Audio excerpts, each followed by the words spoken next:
स्वागत है आप लोगों का इस वीडियो में। बेहद ही अच्छा क्वेश्चन है। इनफैक्ट मैं एक बात कहना चाहूँगा कि न्यूटन्स लॉ ऑफ मोशन है ना, जैसे ही आपने पढ़ना शुरू किया तो एक कहानी शुरू हुई, ठीक है, जो कि फ्रिक्शन में और आगे बढ़ी। वो कहानी बीच में आपने सूडो फोर्स पढ़ा, कांस्टेंट रिलेशंस पढ़ा, ठीक है, F=ma पढ़ा, फ्रिक्शन किधर लगती है, स्टैटिक फ्रिक्शन, काइनेटिक फ्रिक्शन, सब कुछ पढ़ा। इनफैक्ट समझ लीजिए कि उस कहानी के आप अंजाम पर पहुंच चुके हैं, है ना। ये क्वेश्चन उस कहानी का अंजाम है, ठीक है। तो अगर आपसे ये क्वेश्चन बन जाता है तो समझ लीजिए कि आपको बहुत ज़्यादा कॉन्फिडेंस मिलने वाला है। तो मैं क्या कहूँगा कि आप इस वीडियो से बाहर जाइए और इस क्वेश्चन को फिर से ट्राई कीजिए, ठीक है। एक बार, दो बार, एक दिन, दो दिन ट्राई करते रहिए इसको, ठीक है। आप अपने नोट्स को रिवीजन करते रहिए। ये क्वेश्चन मतलब कसम ही खा लीजिए कि जेई की कसम ये क्वेश्चन बना के ही छोड़ेंगे, ठीक है। ऐसे मुझे तो अच्छा लगेगा कि आप अगर इस, है ना, सॉल्यूशन को देखिए, मेरा एक दो व्यूज़ बढ़ जाएंगे और क्या, ठीक है। लेकिन है ना, मैं कहूँगा कि आप ये खुद से बनाइए क्योंकि इससे आपको अत्यंत कॉन्फिडेंस मिलने वाला है, ठीक है। बाकी अगर आपने बहुत ट्राई कर लिया, आप हार चुके हैं, तो फिर ये है ना सॉल्यूशन देखिए, आपको सब कुछ समझ में आएगा, सारे कंसेप्ट्स की रिवीजन हो जाएंगी। तो अगर थोड़ा वीडियो लंबा होता है तो आप उससे परेशान मत होइएगा, है ना। मैं एक एक बेसिक तरीके से समझाऊंगा सब चीज़, ठीक है। तो सबसे पहले ये डायग्राम दिया हुआ है और बोला गया find the acceleration of the block of mass capital M. इस कैपिटल एम मास का एक्सीलरेशन बताना है ना। सिचुएशन दिया हुआ है फिगर में। Coefficient of friction between two blocks is mu 1, यानी ये छोटे ब्लॉक और बड़े ब्लॉक के बीच कोफिशिएंट ऑफ फ्रिक्शन म्यू 1 है, और बिगर ब्लॉक और ग्राउंड के बीच कोफिशिएंट ऑफ फ्रिक्शन म्यू 2 है ना। दोनों जगह कोफिशिएंट ऑफ फ्रिक्शन दी गई है। अब देखिए यहाँ पर एक रस्सी है ना, सेम रस्सी है तो टेंशन सेम होगा, क्लियर है। यहाँ पर टी इस तरफ होगा जो कि इस बड़े वाले ब्लॉक पे लग रही है, फिर छोटे वाले ब्लॉक पे टेंशन ऊपर होगी, यहाँ पर ऐसी होगी। सब कुछ समझ में आ रहा है। तो अब आप देखिए क्या होने वाला है सिचुएशन। ये मास एम नीचे आने की टेंडेंसी रखता है, ठीक है, अपने वेट की वजह से। तो अगर ये नीचे आएगा, है ना, ये रस्सी नीचे खुलेगी, ये रस्सी ऐसे जाएगी लेफ्ट, ये ऊपर चढ़ेगी, तो क्या ये राइट डायरेक्शन में आएगी कि नहीं। यानी इस मास कैपिटल एम को एक्सीलरेशन किधर मिलने वाला है, राइट डायरेक्शन में, जिसे मैंने A1 नाम दिया हुआ है ना, विथ रिस्पेक्ट टू ग्राउंड, है ना। ये acceleration with respect to ground है। तो अब मैं ये क्यों बोला विथ रिस्पेक्ट टू ग्राउंड, क्योंकि ये मास m की जो एक्सीलरेशन नीचे हो रही है, जिसे मैंने A2 नाम दिया है, वो विथ रिस्पेक्ट टू ग्राउंड नहीं है, ठीक है। इसका मतलब कि इन दोनों के बीच कांटेक्ट है। ये नीचे जाता हुआ किसको महसूस होगा, जो कैपिटल एम पर बैठ कर स्मॉल एम को देखेगा, ठीक है। उसे लगेगा अरे ये स्मॉल एम तो नीचे जा रही है A2 एक्सीलरेशन के साथ। जो ग्राउंड पे खड़ा आदमी रहेगा उसको ये मास एम नीचे जाते हुए नहीं दिखेगी, एक तिरछे एंगल पे जाते हुए दिखेगी। आपको अगर उसका फील लेना है इक्वेशन के फॉर्म में, तो मैंने एक इक्वेशन लिखा है, ठीक है। याद है acceleration of A with respect to B equal to acceleration of A minus acceleration of B. तो मैंने वही लिखा है, acceleration of small M with respect to capital M equal to acceleration of small M minus acceleration of capital M, है ना। तो acceleration of small M क्या होगा, ये इधर आके प्लस में हो जाएगा, है ना। ये कैपिटल एम है, ये कैपिटल एम है, क्लियर है ये चीज़। तो देखिए ये क्या है, what is acceleration of small M with respect to capital M, नीचे है क्या। अब तो आप ये मानते हो। और एक्सीलरेशन ऑफ एम किधर है, राइट डायरेक्शन में है, A1 एक्सीलरेशन के साथ। इन्हीं दो वेक्टर का तो रिजल्टेंट ये है, एक्सीलरेशन ऑफ स्मॉल एम। क्या आपको दिख रहा है ये रिजल्टेंट किधर आ रही है, तो आपको विश्वास हो रहा है कि ये विथ रिस्पेक्ट टू ग्राउंड तिरछा जाने वाली है। अब कितने एंगल पे जाने वाली है ये सब अभी मुझे आइडिया नहीं है, क्योंकि ये A1 और A2 की वैल्यू ही नहीं पता है, क्लियर है ये चीज़। तो देखिए सबसे पहले तो हमें A1 और A2 में रिश्ता निकाल लेना चाहिए कांस्टेंट रिलेशन से, है ना। कई मेथड है, सीरियसली कांस्टेंट रिलेशन का रिश्ता निकालने के लिए कई मेथड है ना। जो आपको पसंद आए, है ना, वो कर लीजिए, है ना। मैं सिग्मा T.A करने का मेरी आदत हो गई है, ठीक है। तो मैं यही करने की कोशिश करता हूँ ताकि बच्चों को भी आसानी रहे, एक ही मेथड से बार बार कर रहे हैं, ठीक है, और ईजी भी पड़ता है। बाकी इससे ज़्यादा एक और मेरा फेवरेट एक मेथड है, ठीक है, कभी उस पर वीडियो बना दूंगा, है ना। अभी आप ये देखिए, तो सिग्मा T.A करना है, मतलब ब्लॉक पे जो टेंशन लग रही है उसका एक्सीलरेशन के साथ, है ना, डॉट प्रोडक्ट करना है। तो देखिए इस कैपिटल एम पे यही दो टेंशन तो लग रही है, टी और टी, है ना। ये इस डायरेक्शन में लग रही है और ये भी इस डायरेक्शन में लग रही है। पुली को मैंने इस मास एम का हिस्सा ही माना है ना। पुली मासलेस ही है, कोई टेंशन नहीं है ना लेने पे। तो इस पर कितनी टेंशन लग रही है, 2t, तो मैंने 2t लिख लिया। एक्सीलेशन भी आपने राइट डायरेक्शन में माना है, तो डॉट प्रोडक्ट क्या होगा, cos 0 डिग्री 1 हो जाएगा, है ना, ए बी cos थीटा होता है, तो दोनों है ना सेम डायरेक्शन में, तो 2t इंटू A1 हो जाएगा। क्या ये बात समझ में आ रही है?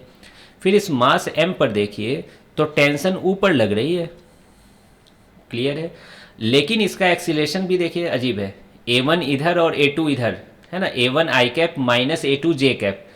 आपको डॉट प्रोडक्ट लेना है, तो बताइए इस टेंशन का जब आप डॉट प्रोडक्ट लेंगे यहाँ पर, है ना, ये डॉट प्रोडक्ट है, तो A1 का के साथ जब डॉट लोगे तो वो तो जीरो आएगा, तो जो भी आएगा वो A2 के साथ आएगा।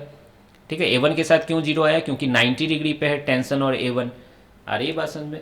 तो ये A2 अपोजिट डायरेक्शन में है, 180 डिग्री पे है, तो ये क्या हो जाएगा, -t into A2 equal to zero. क्या मज़ा आ गया कि नहीं? A2 की वैल्यू कितनी आ गई है, 2A1 आ चुकी है, क्लियर है। A2 इक्वल टू 2A1 एक रिश्ता हमें मिल चुका है, इसे मैं इक्वेशन 1 यहीं पर नाम दे देता हूँ। अब बात रही फ्री बॉडी डायग्राम बनाने की, दोनों ब्लॉक पर, है ना, बहुत आराम से आप फ्री बॉडी डायग्राम बनाइए। सबसे पहले किस पे बना लेता हूँ, स्मॉल m पे बना देता हूँ, क्योंकि इसी के पास टेंडेंसी है ना, मोशन स्टार्ट करने की। तो देखिए नीचे mg लग रही है, क्या आप मानते हो? बिल्कुल, नीचे mg लग रही है। फिर देखिए ये स्मॉल m इसके साथ कांटेक्ट में है, तो एक नॉर्मल फोर्स लगेगी, एक नॉर्मल फोर्स लगेगी, किधर लगेगी, ऐसे करके लगेगी। और इस नॉर्मल फोर्स को मैं ऐसा करता हूँ, n1 नाम दे देता हूँ, यहाँ पर जो नॉर्मल फोर्स लग रही है, तो ये n1, क्लियर है ये चीज़। अभी आपने यहाँ n1 लिखा है, तो लगे हाथ यहाँ पर भी n1 लिख दीजिए। क्यों? एक्शन का रिएक्शन फोर्स है ना, इस पर नॉर्मल उधर लगेगी, नॉर्मल हमेशा कंप्रेस करने की सोचती है, तो इस पर n1 इधर लगेगा। क्या यहाँ तक बात क्लियर है? नेक्स्ट देखिए, ये जब नीचे आ रहा है, टेंडेंसी इसकी नीचे आने की है, तो यहाँ पर स्लिपिंग हो रही है ना, ब्लॉक स्मॉल m जो है वो छोटा ब्लॉक नीचे आ रहा है, तो फ्रिक्शन किधर लगेगी, ऊपर लगेगी। बिल्कुल आपने सही सोचा, फ्रिक्शन किधर लगेगी, ऊपर लगेगी। और कैसी फ्रिक्शन लगेगी, काइनेटिक फ्रिक्शन लगेगी। क्यों? यहाँ स्लिपिंग हो रही है ना, तो इस फ्रिक्शन को मैं F1 नाम दे देता हूँ। नहीं, ये 1 अच्छा लगेगा बोलने में। और इस F1 की वैल्यू कितनी होगी, म्यू इंटू एन वन, कोई दिक्कत? अब देखिए, अब आप बोलोगे कि सर इसका जो, अच्छा F1 आपने ऊपर यहाँ पे लिया, तो क्या लगे हाथ यहाँ पर F1 नीचे दिखा देना चाहिए, हमें नीचे F1 दिखा देना चाहिए, है ना, मिस ना हो जाए कहीं। तो यहाँ पर मैंने F1 भी दिखा दिया। अब देखिए यहाँ पर क्या है, दूसरी बात कि सर इसकी एक्सीलरेशन जो A2 है वो तो with respect to capital M है। इसका मतलब क्या होता है with respect to capital M, कि आप M पर बैठ कर इसको देख रहे हो, तो M तो खुद एक्सीलरेट कर रहा है, किस एक्सीलरेशन के साथ, A1 एक्सीलरेशन के साथ। तो क्या आपका धर्म बनता है कि नहीं, एक सूडो फोर्स लगाएं। और सूडो फोर्स किधर लगता है, जिधर फ्रेम की एक्सीलरेशन होती है उसके अपोजिट डायरेक्शन में, है ना, सूडो फोर्स लगती है। तो आप इस फ्रेम पर बैठ कर देख रहे हो, A1 राइट साइड में है, तो सूडो फोर्स किधर लगेगी, लेफ्ट साइड में लगेगी। क्या ये बात समझ में आ रही है आपको? तो सूडो फोर्स ये लेफ्ट साइड में लगेगी, और कितनी लगेगी, मास into acceleration of the frame, ma1, mass of block acceleration frame की। यहाँ तक तो सब कुछ क्लियर है। अब आ जाते हैं ये कैपिटल M पे। देखिए आधा फ्री बॉडी डायग्राम बन गया है ना, इसको यूज करते करते, है ना। टेंशन मैंने दिखा दिया है, यहाँ पर टेंशन इधर लगेगी। क्या एक टेंशन यहाँ पर भी होगी कि नहीं, आप सोचिए, ये भी तो पुली भी तो इसका हिस्सा है, तो एक टेंशन यहाँ पर भी हो रही है नीचे। आ रही है बात समझ में, इस रस्सी के द्वारा, है ना। वाई डायरेक्शन पे भी मुझे यहाँ पे फोर्स लिखना है, क्यों, यहाँ पर भी फ्रिक्शन का है ना यूज आएगा। अब देखिए और क्या लग रही है, नीचे क्या mg लग रही है ना, ये तो ऑब्वियस है mg लगेगी, इसको कैसे भूल सकते हैं। और क्या लग रही है, नीचे से एक नॉर्मल फोर्स भी तो लग रही है, n2, है ना, ग्राउंड और ब्लॉक के बीच कंटैक्ट फोर्स n2 भी तो लग रहा है। और साथ साथ चूंकि ये ब्लॉक A1 एक्सीलरेशन से एक्सीलेट कर रहा है राइट डायरेक्शन में, तो क्या फ्रिक्शन लगेगी कि नहीं पीछे। और इस फ्रिक्शन को मैं नाम क्या दे रहा हूँ, F2। क्या ये बात समझ में आ रही है, F2 नाम की फ्रिक्शन लगेगी। तो आई होप कि आपको ये सब समझ में आ रहा होगा। तो अब तो लगता नहीं है कि कोई और फोर्स बचा है ना, सारे फोर्स हमने लिख लिए। अब हमें क्या करना है, net force equal to mass into acceleration के शरण में जाना है और 4 इक्वेशन लिखने हैं एकदम जल्दी जल्दी। तो चलिए लिखना शुरू करते हैं। सबसे पहले स्मॉल m के लिए लिख देता हूँ मैं, किस डायरेक्शन में। देखिए इसकी एक्सेलरेशन y डायरेक्शन में है, तो x डायरेक्शन में नेट फोर्स क्या होगा, 0 होगा। क्लियर है ये चीज़। तो x डायरेक्शन में देखिए राइट साइड में नॉर्मल लग रहा है, लेफ्ट साइड में ma1 लग रहा है। तो क्या एक लाइन में आप लिख सकते हो n1 इक्वल टू ma1। ये रहा आपका एक इक्वेशन हाजिर है। तो ये कितना इक्वेशन हो गया, दूसरा इक्वेशन हमें पता चल गया। क्लियर है ये चीज़। फिर और देखिए तीसरा इक्वेशन कहाँ से मिलेगा, वाई डायरेक्शन में एक्सीलरेशन हो रही है नीचे के डायरेक्शन में। ठीक है, तो आप क्या लिखोगे, net force in Y direction है ना equal to mass into acceleration, और एक्सीलरेशन की वैल्यू कितनी है, a2 है। तो ध्यान से लिखिएगा नेट फोर्स है ना। अब देखिए नेट फोर्स क्या है, नीचे के डायरेक्शन में मैं फोर्स को बड़ा मानूंगा, तो नीचे के डायरेक्शन में फोर्स क्या लग रही है, mg लग रही है। तो mg, और कोई लग रही है क्या नीचे, नहीं लग रही है। और ऊपर कौन लग रहा है, टेंशन माइनस टी, और क्या लग रहा है, friction minus F1 equal to mass into acceleration. Clear है ये चीज़। नेक्स्ट देखिए, मैं क्या सोच रहा हूँ कि टेंशन की वैल्यू लिख देता हूँ एक ही लाइन में है ना, माइनस टी को उधर भेज देता हूँ। तो mg minus friction equal to m into A two की वैल्यू 2a1 ले लिया जाए क्या, a2 की वैल्यू 2a1 ले लिया जाए। तो देखिए यहाँ 2a1 लिख देता हूँ मैं, सॉरी यहाँ माइनस नहीं होगा ना, यहाँ क्या होगा, टेंशन इधर चला गया तो ये माइनस हो जाएगा है ना, माइनस m इंटू 2a1। अब देखिए और इसको सही से लिखते हैं, फ्रिक्शन की भी वैल्यू लिख लिया जाए। क्यों, क्योंकि हम लोग जानते हैं कि फ्रिक्शन जब काइनेटिक होती है तो वो म्यू एन के बराबर होती है। तो एम जी माइनस ये फ्रिक्शन की वैल्यू क्या हो जाएगी, μ1 इंटू एन वन, μ1 इंटू एन1। अब दिल क्या कह रहा है कि n1 यहाँ लिख ही लेना चाहिए एक ही बार में है ना, μ1 इंटू ma1। आ रही है बात समझ में है ना, n1 की वैल्यू मैंने रख दिया, माइनस इसको भी थोड़ा ठीक से लिख दो, तो 2ma1 है ना। a1 अच्छा नहीं लग रहा है ना, शुरू में ही a मान लेते तो मज़ा आ जाता। ठीक है, अब चलो a1 मान लिए हैं तो अब कितना चेंज करेंगे। तो ये रहा तीसरा इक्वेशन आपके सामने। क्लियर। तो हमने मास स्मॉल m के लिए x और y दोनों डायरेक्शन में लिख लिया। उसी तरीके से कैपिटल M के लिए आपको लिखना होगा। सबसे पहले आप लिखिए net force in x direction equal to mass into acceleration, या पहले y में लिख देते हैं है ना, y में लिख देते हैं net force in y equal to 0। तो मैं कहाँ लिख दूँ, यहीं पर लिख देता हूँ, net force in y equal to 0। ध्यान से देखिए क्या क्या फोर्स लग रहा है, ऊपर का फोर्स इक्वल टू नीचे का फोर्स। तो देखिए ऊपर में क्या फोर्स लग रही है, N2 लग रही है ना ऊपर के डायरेक्शन में। नीचे के डायरेक्शन में क्या क्या फोर्स लग रही है, तो देखिए एक T लग रही है यहाँ पर, T लग रही है नीचे, ये वाला T है ना, और एक फ्रिक्शन लग रहा है जो कि F1 है। ठीक है, और एक mg लग रहा है नीचे। और कोई फोर्स लग रही है क्या, नहीं, और कोई फोर्स नहीं लग रही है। ठीक है, अब देखिए इसका वैल्यू भी लिख लेते हैं, N2 इक्वल टू टी की वैल्यू टी ही रहने दो, F1 की वैल्यू क्या हो जाएगी, μ1 इंटू एन है ना, यहीं पर हमने देखा था μ1 इंटू एन, और n1 की वैल्यू क्या है, ma1 प्लस mg। तो ये देखिए N2 की भी वैल्यू आ गई है ना, ये चौथा इक्वेशन मैं इसे मान लेता हूँ। फिर नेक्स्ट इक्वेशन लिखना है हमें, किस डायरेक्शन में, एक्स डायरेक्शन में है ना, क्योंकि एक्सीलरेशन भी तो हो रही है। तो net force in X direction equal to mass into acceleration, और एक्सीलरेशन कितनी है, a1 है। तो देखिए net force in X direction, चूंकि राइट डायरेक्शन में एक्सीलरेशन हो रही है तो राइट डायरेक्शन के फोर्स को मैं पॉजिटिव मानूंगा। तो टी और टी, दो टी लग रहे हैं राइट डायरेक्शन में, तो ये कितना हो जाएगा 2t। और क्या लग रहा है, माइनस है ना, और कोई फोर्स लग रहा है कि राइट में, नहीं, और कोई राइट डायरेक्शन में फोर्स नहीं लग रहा है। लेफ्ट में देखिए ये नॉर्मल लग रहा है और ये फ्रिक्शन लग रही है। ठीक है, तो एक नॉर्मल n1 हो जाएगा, और लेफ्ट डायरेक्शन में फ्रिक्शन यानी F2 लग रही है, तो equal to m into a1, ये भी हो गया। नेक्स्ट देखिए, क्या हमें n1 की वैल्यू लिख देनी चाहिए। ठीक है, कितनी है, एम ए वन है, एन वन की वैल्यू एम ए वन है, लिख दिया मैं यहाँ से। फ्रिक्शन की वैल्यू क्या है, mu two into N two है, ठीक है, फ्रिक्शन की value mu two into N two equal to mass into acceleration. ये रहा आपका पांचवा इक्वेशन। देख लो कितने सारे इक्वेशंस हैं। अब हमें इसे सॉल्व करना है, तो देखिए कैसे सॉल्व करेंगे इसे।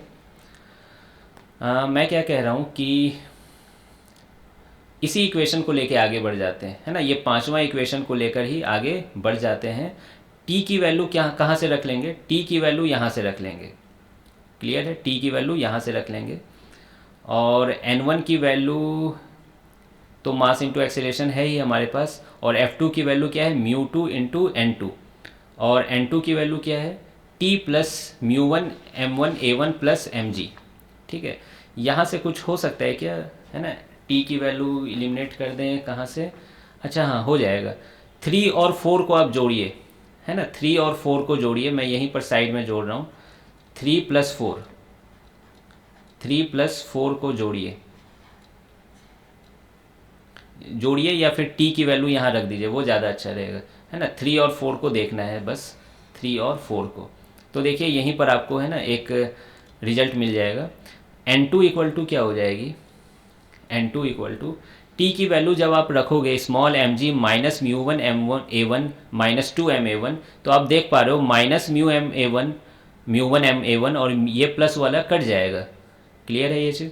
तो ये क्या हो जाएगी, एम जी, ठीक है, एम जी, और है ना एन टू की वैल्यू एम जी हो गई, और फिर उसके बाद क्या हो जाएगा, बच गया minus two M A one, minus two M A one plus M G, पहले लिख देता हूँ ये वाला, plus capital M G minus two M A one, ये रहा एन टू की वैल्यू। तो एन टू की वैल्यू भी मैंने निकाल लिया है यहाँ पर। अब मुझे यहाँ पर सारी वैल्यू को बस पुट करने की देरी है, ठीक है। तो एक एक करके पुट करते हैं। पहले ये इक्वेशन में फिर से दोबारा लिख देता हूँ पीछे जाकर। तो क्या था, 2t minus M A one minus mu two N two equal to capital M into A one, capital M into A one, ये रहा पीछे से इक्वेशन। अब इस पे हम लोग वैल्यू रखते जाएंगे। तो सबसे पहले देखिए टी की वैल्यू रखनी है। टी की वैल्यू कहाँ है, टी की वैल्यू ये वाला देखिए, ये वाला इक्वेशन देखिए, टी की वैल्यू है वहाँ पे, है ना। मुझे को ए वन लाना है, इस बात पे ध्यान रखना है, इसलिए मैं सारे वेरिएबल को एलिमिनेट भी करता चला गया हूँ यहाँ पर।